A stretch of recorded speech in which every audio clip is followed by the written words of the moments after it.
probably guessed from the intro, guys, on deck today we have the Glock 23. This here's the Gen 2, and the focus of this is going to be the Gen 2s because a lot of them are flooding the markets in the last 3 or 4 years. The used markets from the police department turn-ins, and these guns can be had for anyone, for civilians, for anywhere from $300 to $350 in most places. Excellent little firearms. We'll get more into that obviously in the review, but we're going to do a typical format here, guys. Try to knock out some steel plates, and then we'll get into a tabletop and break the gun down for those that are not familiar with the platform, go over some of the pros and cons, a couple size comparisons, and then we'll get into chronograph at the end to see how duty loads, modern duty loads, perform in these relatively older guns. But see if we can make some steel ring, guys.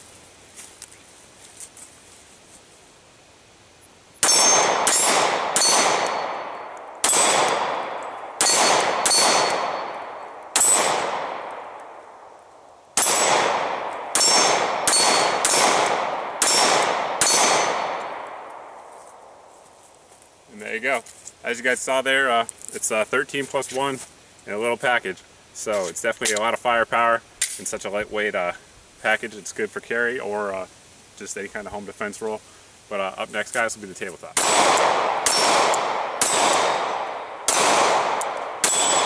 We're going to go over disassembly and some size comparisons here real quick. So in order to take the gun down, what you do is verify the chamber is empty, point in a safe direction, pull the trigger, pull back on the slide, pull down on the tabs, release, and remove your spring, then your barrel. That's your field strip pistol for those of you guys that are just doing a search feature function, and this is how you found my channel, looking for some information on these guns. That's how you do it. One thing you want to talk about whenever you're talking about Gen 2 Glock 40 caliber pistols of any nomenclature, whether the 23, 22, or 27, people are always talking about the kabooms.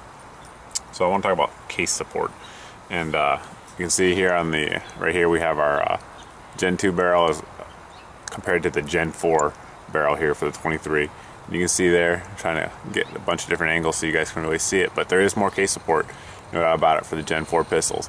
That said, almost every case of a Glock kaboom, if you will, that I've seen occur has been due to home-loaded or hand-loaded ammunition that was just a little bit too hot. Or, of course, guys who reuse their cases way too many times.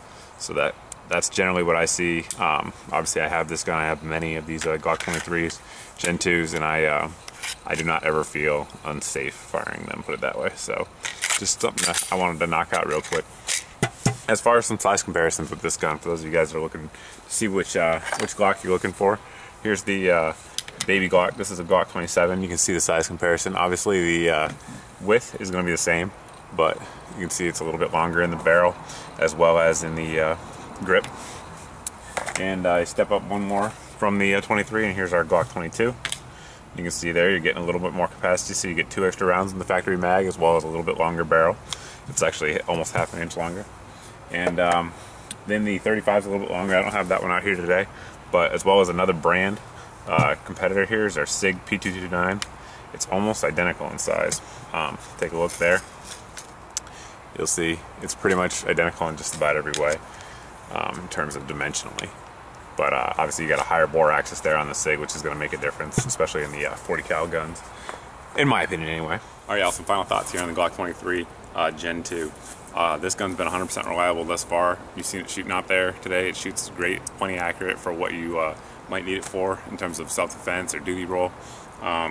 Accepts a variety of ammo with no issues. It only weighs 21 ounces. It's got that 4.4-inch barrel, so you're going to get decent ballistics out of it as well. 13 plus 1 capacity.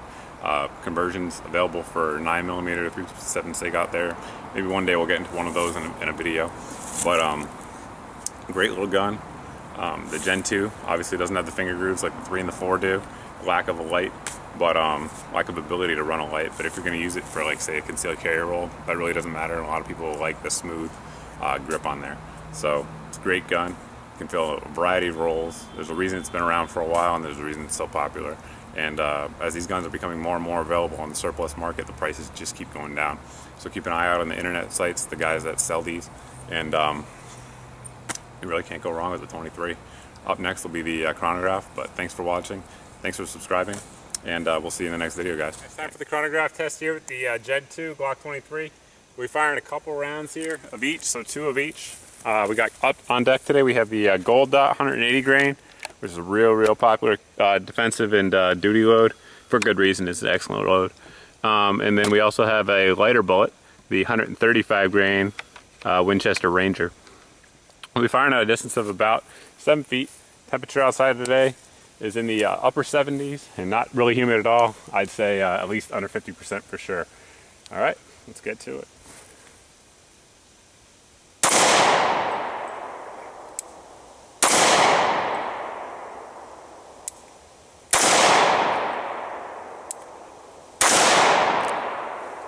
That'll do it.